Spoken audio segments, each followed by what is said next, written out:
Hello friends, welcome to my YouTube channel. तो आज के इस वीडियो में हम बात करेंगे माइनर, कोफैक्टर और साथ में हम देखेंगे एडजॉइंट ऑफ अ मैट्रिक्स के बारे में। अब सबसे पहले हमें यहाँ पे माइनर और कोफैक्टर को फाइंड करना है। तो जब भी हमें एडजॉइंट निकालना हो या कोफैक्टर निकालना हो तो सबसे पहले हम यहाँ पे माइनर को फाइंड करेंगे। माइनर निकालना सबसे पहले हमें माइनर ही निकालना पड़ेगा। तो माइनर को हम यहाँ पे डिनोट करते हैं m से, m11। माइनर को डिनोट करेंगे m से। यहाँ पे मैंने आपको लास्ट क्लास में ही बताया था कि ये वाला जो नंबर होता है ये होता है आपका A11।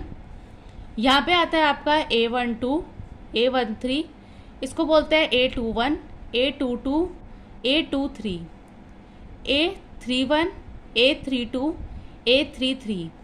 अब यहाँ पे जब भी हमें M11 निकालना हो, M11 निकालना है मतलब ये वाला फैक्टर निकालना है, तो इस वाले फैक्टर को यहाँ पे दोनों साइड से छोड़ के जो भी रिमेनिंग वाले फैक्टर्स बचते हैं उसका यहाँ पे हम डिटर्मिनेंट निकाल देंगे।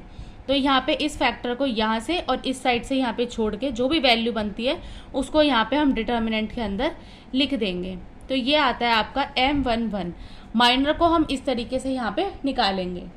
इसके बाद में आता है आपका M12। M12 को भी हम इसी तरीके से निकालेंगे, यहाँ से इस साइड से और इस साइड से हम छोड़ के रिमेनिंग वैल्यू को यहाँ पे पुट कर देंगे। तो यहाँ पे आपकी वैल्यू आती है 3060। इसके बाद में आता है आपका M13। M13 को निकालने के लिए यहाँ से इन्हें छोड़ के रिमेनिंग फैक्टर्स को यहाँ पे डिटर्मिनेंट के अंदर लिख देंगे। अब यहाँ पे इसको फाइंड करते हैं तो इसको मल्टीप्लाई करेंगे।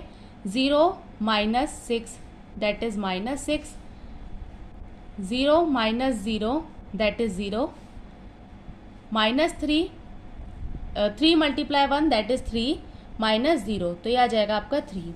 अब हम निकालते हैं M21। M21 निकालने के लिए यहाँ से इसको छोड़ेंगे और बीच वाली लाइन को यहाँ पे छोड़ देंगे। तो ऊपर की वैल्यू आ जाएगी 4510। तो ये हो जाएगा आपका 4510। इसके बाद निकालेंगे M22। तो यहाँ पे ये आ जाएगा 1500। M23 निकालेंगे यहाँ पे। तो M23 आपका आ जाएगा, यहाँ से जोड़ेंगे इसको 1401। इसको कैलकुलेट करते हैं, यहाँ पे मल्टीप्लाई करेंगे तो 0 - 5 तो ये आ जाएगा आपका -5। इसके बाद में आता है आपका 0 - 0 दैट इज 0, 1 - 0 तो ये आ जाएगा 1। अब हम निकालते हैं M31। M31 को फाइंड करने के लिए इस वाली रो को और इधर, तो यहाँ पे हम इनको छुपा के जो भी टर्म बचती है वहाँ पे लिख देंगे। तो ये आ जाएगा आपका 4526। M32 को लिखने के लिए यहाँ पे इसको और इधर, तो इन वैल्यूज़ को यहाँ पे छुपा के जो भी वैल्यूज़ बचती है उसको वहाँ पे डिटर्मिनेंट के अंदर लिख देंगे। 1356। इसके बाद आता है M33। तो ये हो जाएगा आपका 1432। अब इसको भी कैलकुलेट कर लेते हैं। तो ये आ जाएगा 24 - 10 तो ये हो जाता है आपका 14। यहाँ पे हो जाएगा 6 - 15 दैट इज -9। यहाँ पे हो जाएगा 2 - 12 तो ये आ जाएगा -10। तो इस तरीके से हम यहाँ पे माइनर को यहाँ पे कैलकुलेट करते हैं। तो माइनर को हम इसी तरीके से यहाँ पे लिखेंगे M11, M12, M13, M21, M22, M23, M31, M32, M33। तो यहाँ पे जो भी हमने वैल्यूज़ को फाइंड किया है डिटर्मिनेंट के अंदर यहाँ पे लिख देंगे। -6 0 3, -5 0 1, 14 - 9 -10, 14 -9 -10। तो इस तरीके से हमारा माइनर को यहाँ पे निकाला जाता है। अब हम निकालते हैं कोफैक्टर। कोफैक्टर निकालने के लिए हमें माइनर का यहाँ पे वैल्यूज़ होना बहुत ज़रूरी है। कोफैक्टर को फाइंड करते हैं। कोफैक्टर के अंदर बस यहाँ पे जो साइन होता है वो चेंज हो जाता है, बाकी इसके अंदर कोई डिफरेंस नहीं है। जैसे कि अगर हमें A11 निकालना होता है तो A11 का फॉर्मूला है -1। अब यहाँ पे 1 1 तो इसको हम ऊपर प्लस कर देंगे 1 1 मल्टीप्लाई M11। अब इसके बाद में हमें A12 निकालना है, तो A12 को भी हम इसी तरीके से करेंगे, -1, 1 + 2, 1 + 2 M12। यहाँ पे आ जाएगा आपका A13, -1, 1 + 3, ये हो जाएगा आपका 1 M13। अब यहाँ पे हम निकालते हैं M, A21, A22, A23। तो यहाँ पे भी हम इसी तरीके से करेंगे, -1 सबसे पहले लिख देंगे और यहाँ पे जो भी वैल्यू होगी उसको ऐड करके पावर में लिख देंगे, 2 + 1 3, साथ में M31, यहाँ पे 2 + 2 4 M22। इसके बाद आ जाएगा आपका 2 + 3 5, यहाँ पे आ जाएगा M23। इसके बाद में आता है A31, A32, A33। तो यहाँ पे इसको फाइंड करते हैं, -1 -1 -1, 3 + 1 4, 3 + 2 5, 3 + 3 6, M31, M32, M33। तो इस तरीके से हमें यहाँ पे साइन का ध्यान रखना है। अगर यहाँ पे पावर जो है पॉजिटिव है तो साइन के अंदर साइन एक दूसरे के साथ में यहाँ पे कैंसिल हो जाते हैं। अगर यहाँ पे पावर जो है वो नेगेटिव है तो यहाँ पे एक साइन जो है वो बच जाता है।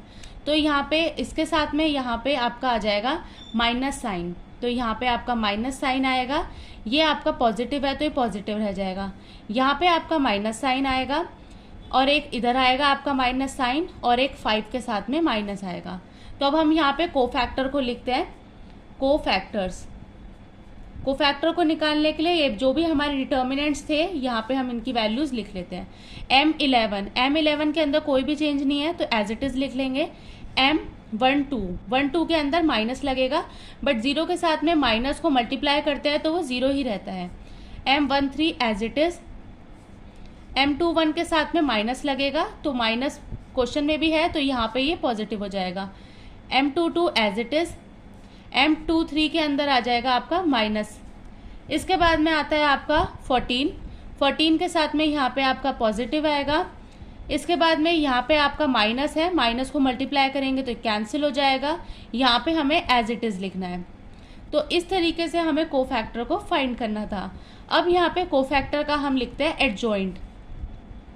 कोफैक्टर का हमें जब भी एडजॉइंट लिखना होता है तो हमें इस तरीके से करेंगे, जो भी आपका रो है उसको कॉलम में चेंज कर देंगे और कॉलम को रो के साथ में चेंज कर देंगे। तो ये हो जाएगा आपका -6 0 3, यहाँ पे आ जाएगा आपका 5 0 -1 14 9 -10। तो इस तरीके से आपका सबसे पहले आपको माइनर कैलकुलेट करना पड़ता है, इसके बाद में इसी से आपका कोफैक्टर निकलता है और कोफैक्टर के रो को कॉलम के साथ में चेंज करते हैं और कॉलम को रो के साथ में। तो यहाँ पे आपका एडजॉइंट जो है वो निकल के आता है। तो यहाँ पे जो एडजॉइंट की एक थ्योरम है मैं आपको वो लिखवाती हूँ। तो यहाँ पे जो हमारा एडजॉइंट होता है, एडजॉइंट को फाइंड करने के लिए सबसे पहले हमें यहाँ पे माइनर निकालना पड़ता है। माइनर को निकालने के बाद में हमें उसका कोफैक्टर लिखते हैं।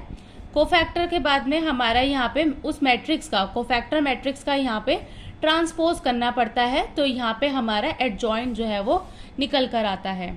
तो यहाँ पे हमारी ये थ्योरम होती है जिसको हम बोलते हैं एडजॉइंट। निकालने के लिए हमें क्या करना पड़ता है, अगर हमारी कोई ए मैट्रिक्स है उसको मल्टीप्लाई करेंगे उसके एडजॉइंट के साथ में, या फिर हमें एडजॉइंट को सबसे पहले, अब हम एडजॉइंट को लिख रहे हैं और उसको मल्टीप्लाई कर रहे हैं ए के साथ में, तो ये दोनों इक्वल होंगे। बट अगर हम बात करें मैट्रिक्स के बारे में तो मैट्रिक्स के अंदर मैंने आपको बताया था BA is not equal to AB।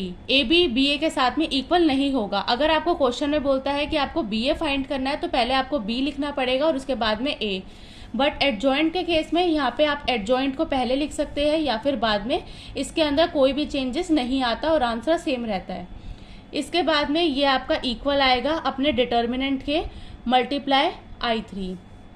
आई यहाँ पे होता है आइडेंटिटी मैट्रिक्स, मैंने पहले भी आपको बताया है। आइडेंटिटी मैट्रिक्स वो मैट्रिक्स होती है जिसके डायगोनल में यहाँ पे 1 बन रहा होता है। तो इसके बाद में अगर जो भी हमने क्वेश्चन करा है उसको इससे हम यहाँ पे सॉल्व करते हैं। तो सबसे पहले हम लिख लेंगे A। तो यहाँ पे हमारा A था 1 4 5 3 2 6 0 1 0। अब यहाँ पे जो हमने उसका एडजॉइंट निकाला था वो आया था -6 5 14 0 0 9 3 -1 -10। तो इसका एडजॉइंट यहाँ पे ये निकल कर आया था। इनकी अब साथ में यहाँ पे मल्टीप्लिकेशन करते हैं, तो ये जो आपका कॉलम होता है इसको रो के साथ में हम करेंगे।